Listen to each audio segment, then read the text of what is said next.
Kingdom Rush is coming to Xbox. What a weird out-of-nowhere release for this classic mobile tower defense game.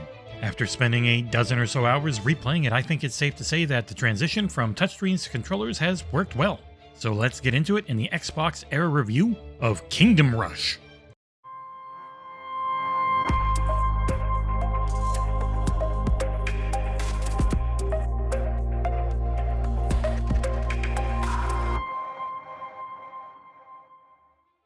Kingdom Rush has a simple premise. You'll set up defensive structures along set paths as various enemy types walk or fly toward an end goal as a series of waves. You'll quickly unlock hero characters who are yours to move in position as they automatically use their attacks and abilities. Many of the early levels serve as tutorials on how each defensive tool you're given works, as well as various enemy types you will face.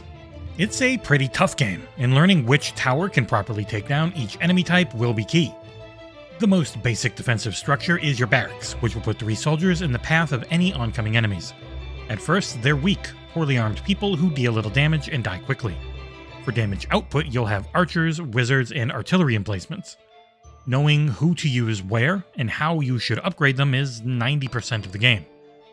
Upgrading requires coins, of which you'll be given a small amount at the start, and will earn more over time as you kill an enemy.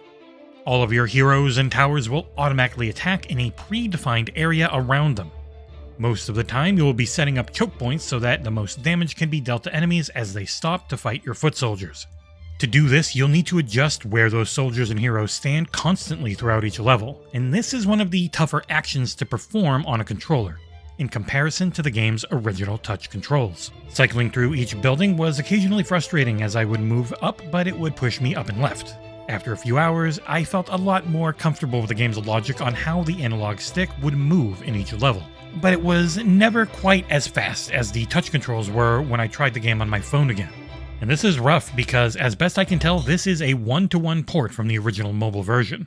Every enemy wave seemed to have the exact same layout, health bars, and my own characters dealt the same damage. The game got difficult pretty quickly, and I had to replay early levels a lot until I felt more in tune with playing on a controller. While your hero types and tower emplacements auto-attack, you do get 2 abilities to start with that you have a bit more control over. The first is your local militia unit, whom you will rely upon heavily to keep enemy units from being able to move forward. They're weak and they don't do much damage, but being able to place them exactly where you want is always useful. The big ability that you get to control entirely is your rain of balls of fire that cause huge damage in a small area, but have a very long cooldown associated with using them. Knowing when and where to use this will be the difference between a 3-star clear and a wipe throughout most of the game, and those stars are important as they fuel your leveling tree. Each of the game's tower structures and user abilities can be upgraded in a linear path, and the more stars you get per stage, the faster you can level. It makes it worth going back to older missions and hitting them up again if you didn't get 3 stars once you're more powerful. I had 1 or 2 stars in several of the first few missions, and once I had a hero and a few upgrades, I was easily able to beat them without a single mob reaching my base. Graphically, the game looks exactly like a high-resolution version of its mobile counterpart. The frame rate appears to be locked 60, and it was a perfect title for quick resume, as I could quickly pop in and out without any issue, as there is no online functionality, which is generally the bane of quick resume. The audio sounds exactly the same as the mobile version as well, and I had 0 bugs while playing it. Wrapping things up, there really isn't much more to say. It's Kingdom Rush on Xbox. It is a faithful one-to-one port of the mobile game for better or worse. The controls work well in the end, but it did require some time to get used to. At only $10 at launch, it's a pretty easy purchase if you're already a fan or someone new to the series. And here's to hoping that this is just the start of the franchise porting over to consoles.